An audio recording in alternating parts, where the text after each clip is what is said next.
Leah Kendra Anderson was born in 1998 in Canada. Due to the father being the victim of a crime in 2003, she and her 3 siblings had a very difficult childhood, as their mother, after losing her husband, gave into addiction. As a result, social services intervened and placed the 4 children in foster homes. In total, they went through 13 different foster homes, until in 2005, their maternal aunt, a woman named Myra Anderson, along with her husband, Wayne Okuma, asked for custody of the children, and the state granted them. So after spending over 2 years in foster homes, Leah finally felt like she had a real home and a family. Later, the family moved to God's Lake Narrows, a small Cree Indian reservation located in the province of Manitoba in Canada. For those who don't know, Cree is an ethnic group native to North America that inhabited from the Rocky Mountains to the Atlantic Ocean, both in the United States of America and in Canada. They are currently considered the largest indigenous group in Canada, with an estimated population of 200,000 members who are spread across the country, whether in conventional cities or Indian reservations. The God's Lake Narrows Reservation is made up about 70 homes and has an estimated population of 200 people today. Because it is a remote place with few residents, everyone knows each other and is seen as a family community. In addition, the reserve is in a very remote area, where the main means of access are by boat or plane. And it was in this community that Leah grew up, being described as a loving, studious girl who always thought about her future. She also had a great appreciation for art, being dancing, singing, music, or painting. As a descendant of the Cree people, Leah always participated in indigenous cultural events that were promoted by the community. According to people close to her, the girl loved attending these events as she felt very connected to her Cree heritage. She was even chosen ahead of the community's youth. Still, according to close people, the girl had the dream of one day studying art at the University of Winnipeg. But unfortunately, that dream could not be realized. On January 4, 2013, Leah had arranged with some friends to go ice skating. She had even asked permission to her uncles, and they let her go. But at the last minute, her friends gave up and ended up canceling. Leah was very frustrated with this, and in order not to waste the day, she decided to go skating by herself. Around 7:30 p.m., Leah left the house, but before leaving, her aunt had told her that she would have to come back before it got too dark, to which the girl would have agreed. A few minutes later, one of Leah's friends knocked on the door looking for her. The girl's aunt said that she had just left. The friend then tried to reach her, but couldn't find her. That night, the hours passed and Leah didn't return home. Immediately, her uncles were not very worried, as they imagined that she had slept at a friend's house. However, the next day, Leah didn't return and also didn't call with news, which led her uncles to be very worried, imagined that something bad had happened. They then triggered the authorities and reported their niece's disappearance. Soon, everyone who lived in the reservation got together and started looking for Leah. They searched for hours, but nothing was found, and no one had seen the girl in the last few hours either. On January 6, 2013, at around 10 a.m., more than 24 hours after Leah Anderson disappeared, police received a call about a body that had been found next to a snowmobile trail on part of the reservation.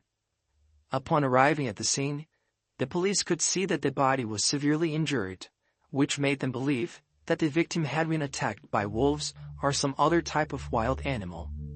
Due to the body being unrecognizable due to severe injuries, as I have already mentioned, it was not possible to make identification at the scene.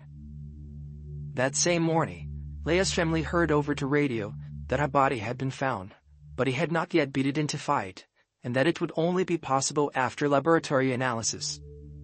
They were afraid, but they still had hope that the body didn't belong to Leah. Later that same day, the body was confirmed to be that of Leah Anderson. This preliminary identification was made by counting the residence, where it was found that the only person missing was her. Later, one of her sisters identified the body through the ice skates that were still with her, and her backpack that was found next to the body. On closer examination by forensics on Leah's body, it was revealed that she had not been attacked by a wild animal, as initially believed, but rather that she had been attacked by a person, which meant that she had been a victim of a crime. There were defensive wounds on her body, indicating that she had fought off her assailant. DNA evidence was also found as a result of this fight, DNA which was stored by the police. An autopsy report revealed that Leah would have died a few hours after leaving her home, around 10 p.m. Still, according to this report, there were no signs of forced relations. For the authorities, the crime would have occurred in another location, and then the criminal abandoned the body in the place where it was found. With the information that there was a criminal on the indigenous reserve, the police became alert. But initially, they believed it was an easy case to solve, since there were few inhabitants on the reserve. In addition, many hours before Leah left the house, all accesses leading to the Indian reservation were closed due to the snow, so no one would have entered or left during the period in which that crime occurred. This meant that the perpetrator was one of the few hundred people on the reservation. The only way anyone could have managed to leave the boundaries of the Indian reservation was by plane, but there was no record of a takeoff that day. Soon, the theory arose that a criminal could be someone from the reservation itself. This theory gained traction after the police discovered that the snow butte trail on which the body was found was used by liquor smugglers who used it to bring booze into the reserve. In the reservation, the sale and consumption of alcoholic beverages is prohibited. But even so, some people from the reservation itself do not respect this rule and smuggle drinks. As the body was found on this trail that was used by these smugglers, the police decided to carry out a toxicological examination on Leah's body to find out if she had consumed any alcoholic beverages, because if she had consumed it, it would probably have some connection with the smuggling. However, after examinations, no alcohol or any other type of narcotics was found in the girl's body. As the investigations progressed, some rumors began to spread to the indigenous community. One of these rumors said that Leah actually went to a party at a friend named Josephine B's house instead of going ice skating like she said to her uncles. The rumors also said that Leah's boyfriend, Max Streb, had gone looking for her at the Josephine's house, but was not allowed inside, as the party was for girls only. Wanted by the police, Josephine said that she really had a party that night, but denied that Leah participated. Another rumor involved the relative of the victim's boyfriend, a boy named Stephen Chubb. In a conversation between Steve and Destiny Anderson, a cousin of Leah, Steve would have said that he had taken someone's life, but refused to say who the person was. He had also sent Leah a Facebook message the morning after she disappeared, asking her not to tell anyone about their brief relationship. The officers took Stephen in for questioning, and questioned him about his relationship with Leah. In his deposition, Stephen admitted to having had a secret relationship with Leah, and that they had broken up a few months ago. Asked about him going around saying that he had taken someone's life, he said it was all just a joke, to scare the people around him. After that, Stephen was subjected to 2 polygraph tests, the famous lie detector, and passed both, being released afterwards. Due to the heavy snowfall on the day of the crime, Leah's family feared that possible evidence had been compromised, as the victim's body, as well as her belongings, were almost covered by snow at the time they were found. But despite this, as I mentioned before, the police managed to find DNA on the body that didn't belong to Leah, and after analysis, they found that DNA belonged to a man. The police then asked all male residents of the indigenous reserve to present themselves to the police department in order to provide genetic material. Many have come forward and given their DNA voluntarily, including Steve Chubb, who at this point was a potential suspect in the case. Everyone on the Indian reservation was convinced that this would reveal who was responsible for the crime.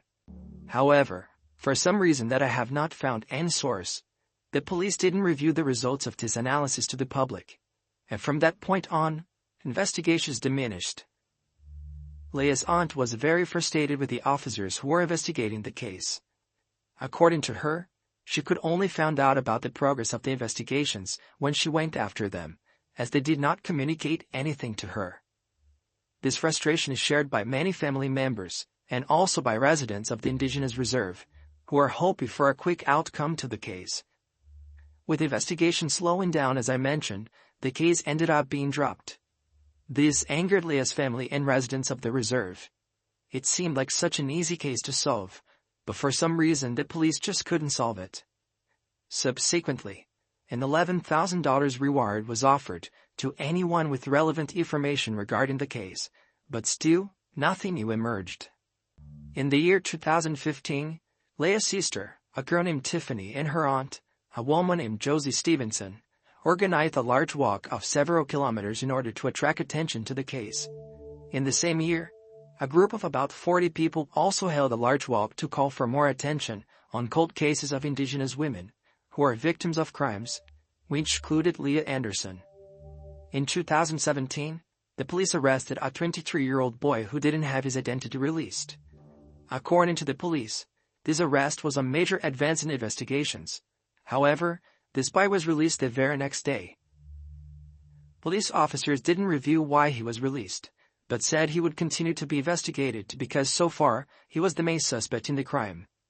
Still, according to the police, they decided to keep the identity of this boy confidential, as he could suffer retaliation from other residents of the Indigenous Reserve. After that, the officers said that investigations were ongoing, but that they couldn't share anything with the public, so as not to disturb the solution of the case. However, the years went by and nothing new about the case emerged. For Leah's family, the idea that the criminal still lives among them is agonizing. After the crime, life of the Indigenous Reserve was never the same.